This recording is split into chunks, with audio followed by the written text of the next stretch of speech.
नमस्ते सभी को, एक बार फिर से स्वागत है एक और नई वीडियो में। और हम डिस्कस कर रहे हैं भगवान शिव के विभिन्न रूप और उनकी शक्तियों के बारे में।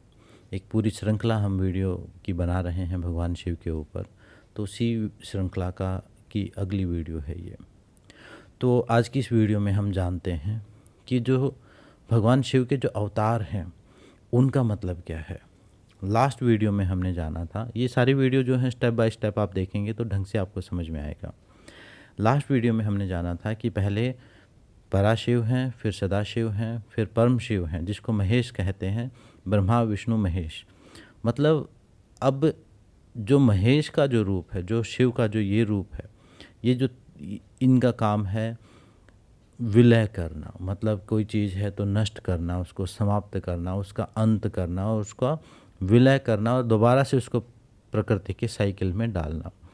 तो ये जो शिव हैं ये समय समय पर इस पृथ्वी पर विभिन्न रूपों में, विभिन्न योनियों में, विभिन्न रूपों में अलग अलग, मतलब वही शिव तत्व जो है डिफरेंट युग में, हमारे धर्मशास्त्रों के हिसाब से अलग अलग युग में, अलग अलग योनियों में, अलग अलग समय में, अलग अलग उद्देश्य के लिए वो वही शिव तत्व का जो है अपने पूरी शक्ति के साथ जो है अपना अवतार लेते हैं। अवतार लेने का मतलब है कि वो ह्यूमन फॉर्म में या फिर इंसान के रूप में या फिर इंसान जैसे किसी रूप में या इंसान से मिलते जुलते रूप में।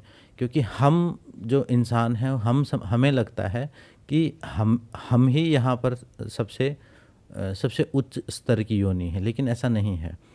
जैसे समझो हमारे अलावा भी कितनी 84 लाख योनियाँ कही गई हैं, तो उसी प्रकार से और भी यक्ष हैं, गंधर्व हैं, देवता हैं, बहुत सारे प्रकार की जो ह्यूमन, ये जो हमारी कॉन्शियसनेस है इसकी ऊंचाइयाँ हैं। इससे ऊपर भी की भी ऐसी डायमेंशंस हैं जहाँ वो जन्म ले सकती है या वहाँ पर वो रह सकती है उस अवस्था में भी, और उससे नीचे की भी बहुत सारी ऐसी अवस्थाएं हैं जहाँ वो चेतना गिरी हुई अवस्था में या पाताल लोक की से संबंधित जो योनियाँ हैं उनमें रह सकती है।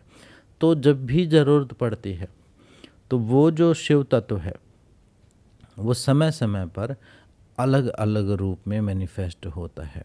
और वो ज़रूरी नहीं है कि वो शिव के अवतार होने का मतलब कि इंसान के रूप में ही सामने, जैसे हम धारावाहिक में देखते हैं या शिव महापुराण में देखते हैं, उसी रूप से एकदम सामने आके कोई खड़ा हो जाएगा, नहीं।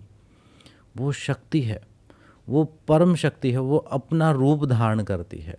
जब उसको विनाश करना होता है तो वो बाढ़ के रूप में कर सकती है, वो भूकंप के रूप में कर सकती है, वो किसी एक ऐसे किसी इंसान के रूप में कर सकती है, क्योंकि वो परम शक्ति है, वो किसी भी रूप में आ सकती है।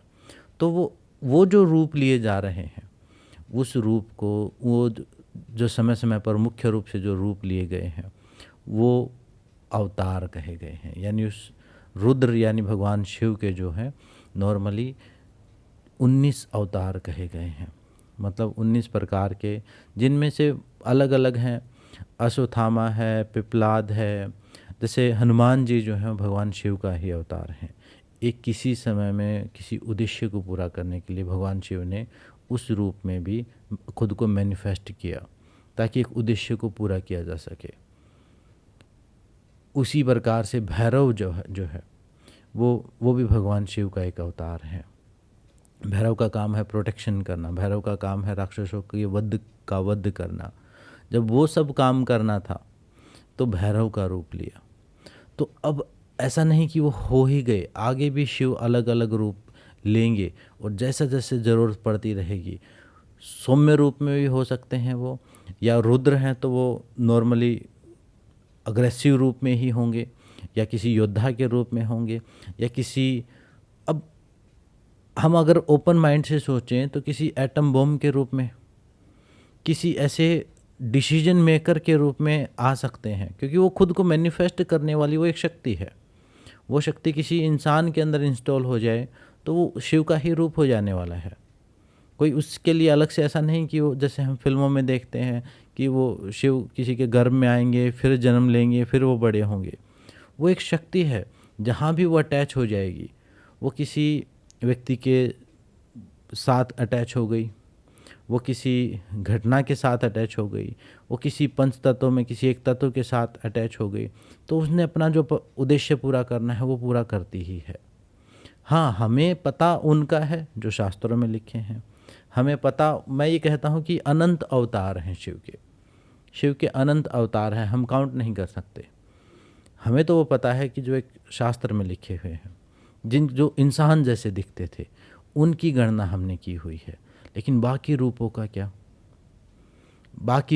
क्या, जब पूरा युग समाप्त हुआ, पूरी पृथ्वी समाप्त हुई, तो किसी भूकंप के रूप में, किसी ज्वालामुखी के रूप में, अग्नि के रूप में वो शिव तत्व जो है वो अपने विकराल रूप में, कहते हैं कि शिव अपनी तीसरी आंख खोल दे। तीसरी आंख खोलने का मतलब प्रलय के रूप में, और कोई क्रोध आ जाएगा, शिव गुस्सा हो जाएंगे, शिव खुश हो जाएंगे। ये कॉन्सेप्ट किसके? ये कॉन्सेप्ट हमारे हैं। हम शिव की बुद्धि को एक्सप्लेन कैसे कर सकते हैं कि शिव इस चीज़ से खुश होंगे कि इस चीज़ से नहीं होंगे? ये हमारे बनाए गए रिचुअल्स हैं, ये हमारे बनाए गए, हमने खुद को प्रोजेक्ट कर दिया है भगवान शिव के ऊपर। क्योंकि कोई चीज़ हमें अच्छी लगती है, मीठा खाना हमें अच्छा लगता है, तो हम भगवान को भी मिठाई देते हैं। हमें लगता है कि भगवान को भी वही पसंद होगा। वो हमारी प्रोजेक्शन है। भगवान को उस भोजन से, और वो जो हम दे रहे हैं, वो भी जो थोड़ा थोड़ा दे रहे हैं, उससे कोई लेना देना नहीं। वो हमारे लिए है। वो जो हम दे रहे हैं, वो जो रिचुअल कर रहे हैं, उनके पीछे भी विज्ञान है, लेकिन वो हमारे से संबंधित है। वो परमात्मा से संबंधित नहीं है, वो शिव से संबंधित नहीं है। उन तत्वों के साथ कैसे कनेक्ट होते हैं वो आगे की वीडियो में मैं बताऊंगा। तो शिव के जो अवतार हैं वो अनंत अवतार हैं। वो शिव तत्व, वो जो महेश का जो तत्व है, जो विलय करने वाला है, वो किसी भी रूप में विलय जब करेगा तो वो शिव का ही अवतार होगा। और हमारे ऋषियों को ये ठीक ठीक पता था, तो इसलिए बहुत सारे अवतारों का वर्णन है। फिर कंक्लूड किया जाता है, कोई बता रहा है 24 अवतार हैं, कोई कहता है कि 19 अवतार हैं, फिर उनमें से कहते हैं ये मुख्य अवतार हैं। इंसान के रूप में आते हैं तो वो अवतार हैं, लेकिन बाकी रूप में भी शिव ही काम कर रहे हैं। जहाँ विनाश हो रहा है, जहाँ कोई चीज़ नष्ट हो रही है, जहाँ कोई चीज़ डिटैच हो रही है, जहाँ कोई टूट रही है चीज़, किसी चीज़ का विलय हो रहा है, तो वहाँ शिव ही काम कर रहे हैं। तो उस शिव तत्व को, उस परम शिव तत्व को, उस परा शिव तत्व को हमें समझना जरूरी है। नहीं तो क्या होगा, हम शिव के एक छोटे से अंश, एक इंसान के रूप में हम उनको पूजते रहेंगे, जो कि समझो कि एक समुंदर की एक बूंद को पूजने जैसा होगा। तो इस प्रकार से जो अवतार का वर्णन है, जो वो शिव की शक्ति है, विभिन्न रूप में जब काम करती है, अगर वो राक्षसों का वध करती है तो भैरव के रूप में है, धर्म की रक्षा करती है, सपोर्ट करती है भगवान विष्णु के राम अवतार को, तो वो हनुमान के रूप में है। तो इस प्रकार से हमें समझना चाहिए, और हमें अनेकता में एकता को देखना है, तोड़ना नहीं है। डिफरेंट स्कूल हैं, उनके कॉन्सेप्ट को हमें समझना है, तभी हम असली शिव को समझ पाएंगे। तो आज की वीडियो में इतना ही, मिलते हैं नेक्स्ट वीडियो में। सबका धन्यवाद, सबको नमस्ते। ओम नमः शिवाय।